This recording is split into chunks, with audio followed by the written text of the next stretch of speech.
Hey friends, the video you're about to see is one that does not have a running commentary with it, so I'm going to tell you what it is.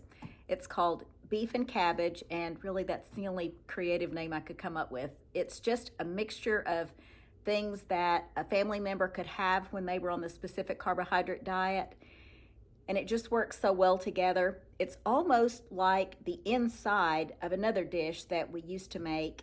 It had a homemade bread pocket to it, if you will, and we just loved it, but we always served it with mustard, so we just served this with mustard too.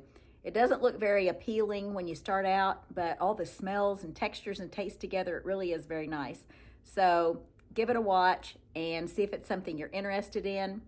And again, She's At It Again. My name's Tanya, and here we go with the video. It's just got a little background music to it, I think. We hadn't put that in there yet, but I think it's gonna have it in there.